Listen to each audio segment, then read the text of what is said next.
there are so many different people who have poured in this week in so many different ways. We've we worked really hard all week to help keep things private for the family, and so it's almost freeing for some of us to be able to say Savannah's name and lift up her and Michael and Amanda and their family together. Um, if you are the praying type, which I would assume you're moderately open to if you're sitting in this room, um, just some other folks you can lift up. Dawson Kitts, our youth director, was on his honeymoon out of the country when this happened. And so just unfair all around. But I'm so deeply grateful for Thursday night when we gathered here for recovery and brought our youth in and our kids in. And let me say, if you're brand new, if this is your first Sunday at Pal Church, we know this is a weird day. This is a weird place anytime. But this is a strange day to be here for the first time. Please come back next week and continue to learn about us and all that good stuff. But Thursday night, when youth sought to gather here, and Dawson was still in Iceland and all of these things, and we didn't know if anybody would show up. And instead, like, everybody showed up, and it was a testament both to the work that Dawson and his team do every week. If you're new with us and you're like, where's all the kids and the youth? There's a whole worship service that happens down there every Sunday in the bubble. You saw it on the video. And then the youth meet in our old traditional sanctuary. But it was a testament to the good work that Dawson is doing every week with those kids. But also, Karen and Christy were there.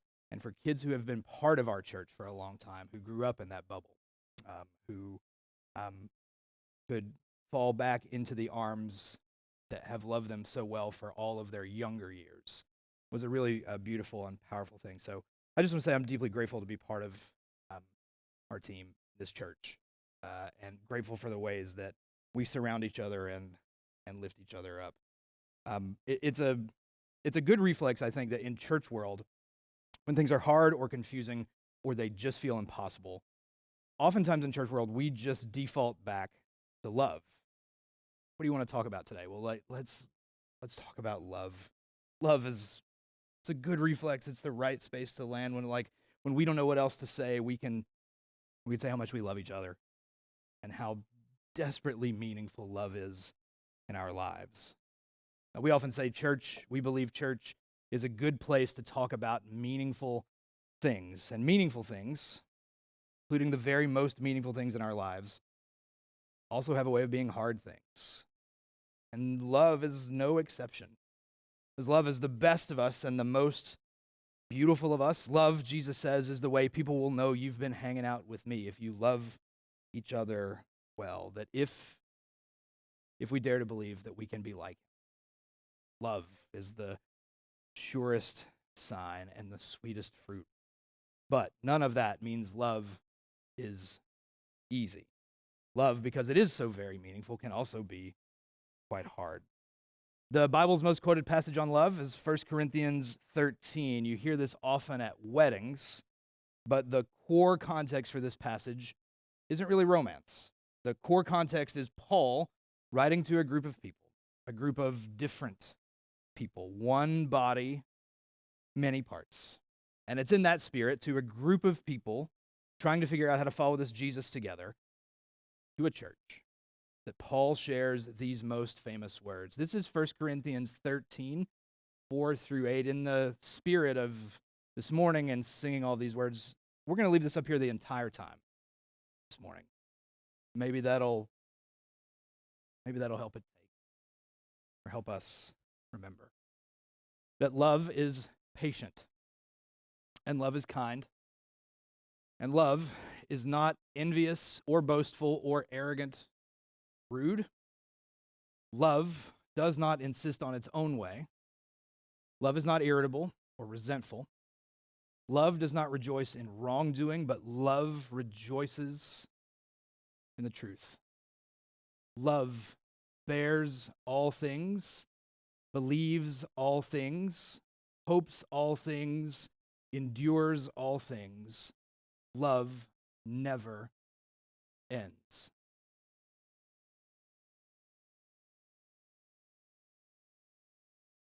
Think about this passage and all these words that are up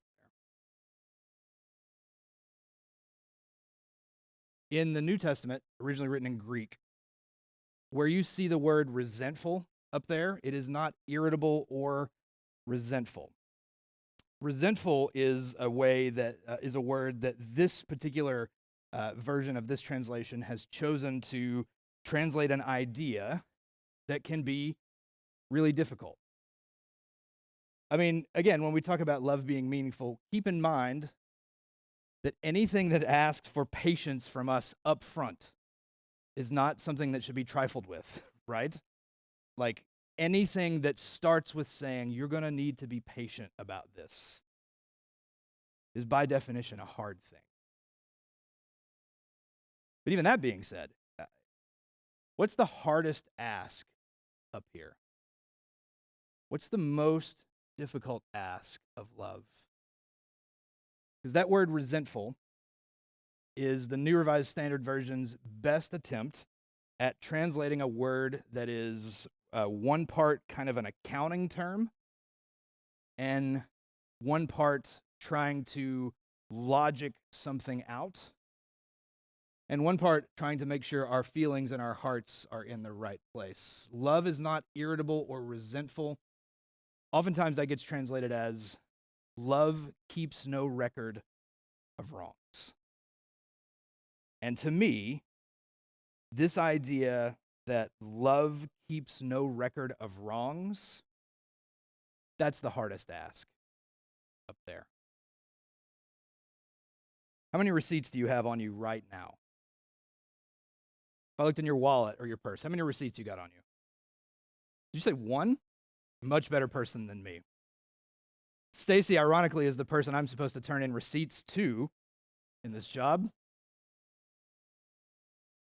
I have a few.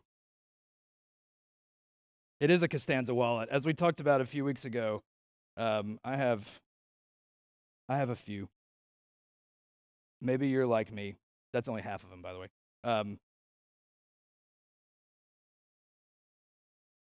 Sometimes with love, especially maybe in church, sometimes there can be this temptation to say, well, like, I should love. We should love. Love is the most important thing. So when someone wrongs me, I should love, so I'm just going to pretend about part of it, you know? I'm going to pretend parts of it and parts of the way I feel don't exist. When I've been wronged, wouldn't love just tell me to let it go? And when someone close to me asks if I got a receipt for that, I'm going to act like I didn't. That's not the point of a receipt.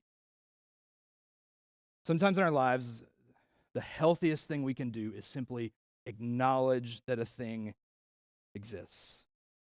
Sometimes in our lives, the healthiest thing we can do is to say and be honest with the people we love, the people who love us, and maybe most importantly, with ourselves, to say, hey, yes, this happened to me, and this is how I feel. And not the watered down Sunday morning version of it where I tell you how I think I'm supposed to feel. But like this is how I feel. And this thing happened to me, and I was wronged, and I have a receipt for it. Sometimes the healthiest thing we can do is simply acknowledge that a thing exists. Sometimes when it feels like we can't do anything, the first and most simple step we can take is to acknowledge that we feel like we can't do anything. Our recovery friends would tell us that step one is acknowledging the reality of the situation. And sometimes all of that can feel like the hardest thing that we can do, which again has a way of making it so deeply meaningful. Sometimes the healthiest thing we can do is simply acknowledge that a thing exists. But this, of course, works both ways, because sometimes someone else has a receipt with our name. We've been walking through this series on how we apologize to each other because we want to be like Jesus. And we know to do that, we're going to need lots of grace. And because lots of grace is exactly what we get, we want to be good at sharing it with each other too. So we've been talking about the value of saying the words, about making sure we say, I'm sorry, when we hurt someone. But we also believe there's more than one way we can communicate a good apology. If you're in a relationship with someone, you remember your first fight? Sometimes couples, especially married couples, sometimes will tell me, we never fight. In part, I think that's what they think they're supposed to tell the pastor. But whenever someone says, we never fight to me, you can always find how much truth is in that statement by looking at the other person when they say it, you know? If you're in a relationship, do you remember your first fight? Alex and I were friends for about 18 months, and then we went on one date, then we got engaged 6 weeks after that, and then we got married about 6 months later. So we didn't have a lot of time to work those things out in that phase. But like, I remember when we got married, because I'm a pastor and I had heard people talk about their problems in their marriages and whatever, and just because I'm a person and I know me, I knew it was coming, right? I knew a fight was coming somewhere sooner or later. And true to form, I don't really remember what the fight was about. When I asked her about it this week, she had no recollection of these events, which I'm grateful for. Maybe you've got a story like that too. But a big part of any healthy relationship is figuring out, right? Like, okay, how do we resolve conflict together?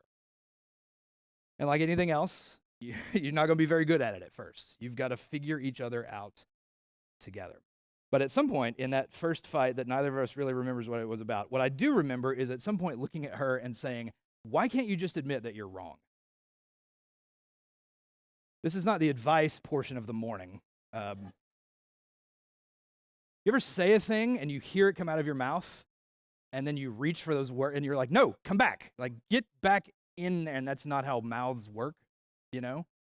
And now this thing is just out here. Why can't you just admit that you're wrong?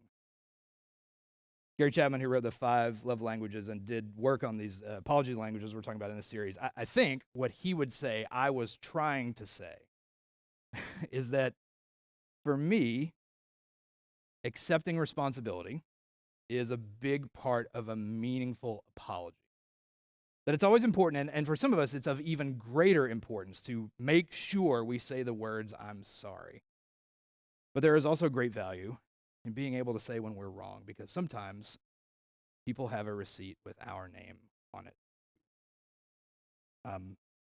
Both of these ideas can be in short supply. I'm sorry and I was wrong. Both of these ideas can be in short supply these days. You are unlikely to hear it from anyone running for any office. You are unlikely to hear it from your football coach when your team loses, though I'm not sure exactly what they do and don't owe us as fans in a healthy relationship there. And the holidays are approaching, and you are likely to find yourself at a table with some people, and everybody's got receipts. And so somewhere along the way, what can happen to us, what can happen to me, is that we can just start to believe that we just don't have to do it. We don't have to say we're wrong. We don't have to admit it. Doesn't do me any favors to admit I'm wrong, right? Somewhere along the way, we can start to believe that it's weak to admit that you're wrong, that it's foolish, that it's unnecessary. If you want to get ahead in life, never admit that you're wrong. What good does it do? Somewhere along the way, we can start to believe that admitting fault is a weak move, so we just shouldn't do it. All of this is hard enough as it is, and then sometimes people can have a hard time admitting they were wrong in addition because they didn't hear it much growing up. Or maybe now you might struggle to say it because you don't hear it at work from the people above you, or you don't hear it in an intimate or meaningful relationship. And then sometimes it even becomes theological. Because the more we make our theology about our own sin, more than we make it about the grace of God, the more fearful we might become of admitting the truth, even to God who, knows already. But we can also internalize for ourselves in such a way that we tell ourselves that we're not really wrong about that. Not really. Or maybe I was wrong, but they were, wronger. and we can bury it, and we can have a very hard time taking that very meaningful first step of acknowledging the reality of a situation. Especially if we've made this whole thing so very much about sin and its consequences that it has somehow made us pretend like we don't have any sin when we, of course we do. Sometimes it can be so hard for us to acknowledge the reality of a situation, and the reality of the situation is sometimes you're wrong. Sometimes you're wrong. I'm wrong a lot. Sometimes we are just wrong. Maybe this is the surest thing we can say this morning. Is sometimes we are just wrong, and there's responsibility we need to accept. But the reality also is being able to communicate it isn't worthless or weakness. Being able to admit when we're wrong is such strength. And I believe it's one of the most meaningful things we can do for each other. Because pretending we're never wrong is just that. It's pretend. And we have no need for pretend grace or a pretend savior. We have no need for anything pretend this week. We need the real thing. Thanks be to God, the real thing is exactly what we get. And that real thing, that real Jesus, that real Spirit is going to invite us to accept responsibility for the places where we've done something wrong. We shouldn't pretend that our name isn't on someone else's receipt. But we also shouldn't pretend that we didn't get a receipt. So what do we do? And that's the reflex. We do what love does. And love, not only is it not irritable, love is not resentful, or again, as that's often translated, love keeps no record of wrongs. Love keeps no record of wrongs. So please hear, it's not love doesn't have a record of wrongs. It's not love did not receive a record of wrongs. It's not love did not get a record of wrong. Receipts are real. Receipts need to be reconciled. I got to turn in this wallet to Stacy Gibson, right? Like that's my job. And until I do, I promise I didn't set this up as some great sermon ploy. This is just who I am. Until I do, these receipts are not doing me any good, and they're not doing you any good. They're not doing any of us any good. It's not that love doesn't get a record of wrongs, because of course it does. Of course it does. It's that love doesn't keep it. Love is certainly not pretending that we're never wrong, but love is also not pretending that we're never wrong. Love, in the hard and the meaning and the beauty and the Jesus of it all, love is saying, hey, I have a receipt from this. And I'd like to talk about that because I don't want to carry this thing around forever. Love is also not irritable. So keep in mind, this is not to say, go take your receipt and shove it in that person's face and say, see, this is your name right here, right? That's not a good way to reconcile receipts or likewise. And here's the thing. It's going to take time. We were warned about the patience up front. Love is not throwing your receipt in someone's face and saying, see, and some of these things on our receipts, they're going to take time to reconcile. That's the hard that comes with something so meaningful. But this kind of love, this Jesus love, this love that Paul hopes for us. So here, he's writing to a church. He's not saying this is how God loves you, so do better. He's saying this is what I can hope for us as a group of flawed, broken, sinful, saved by grace people. That this love that's patient and not irritable and keeps no record of wrongs, this love can also bear it. This love can still find a way to believe This love can still find a way to hope, and this love even can endure. Sometimes this last line here is translated as love never fails, but I'm not sure that's actually true. Because, if the word we're using is failure, if the implication is we're looking for success, love is no guarantee of success. Love is no guarantee of a successful outcome. Love is no guarantee of whatever you perceive the opposite of failure to be. Love doesn't guarantee you a raise. Love doesn't guarantee you an apology from the other person. As I've said before, if love never failed, Tennessee would never lose. Ever. It is not the way it works. And look, all the laughter is good for our souls and it's good for mine, but sometimes we can love to the best of our ability and beyond. Like the real being like Jesus of like, we don't just love with all our heart, soul, mind, and strength, but by the grace of God, we can even tap into these places where we actually get to love and be loved the way Jesus loves us. A small taste of the kingdom of heaven breaking through. Sometimes we pour ourselves out and love. Things still go so differently than we wanted. Sometimes love can fail, but it doesn't end. Love never ends. Of all the things we know in this temporary life, love has this way of being the most eternal. That makes it incredibly meaningful, and that can make it incredibly hard. But part of that unending nature of love, the unending nature of these lives and these relationships that God has given us, is that we're going to need to acknowledge the truth to each other and the truth of each other. And sometimes we're just wrong.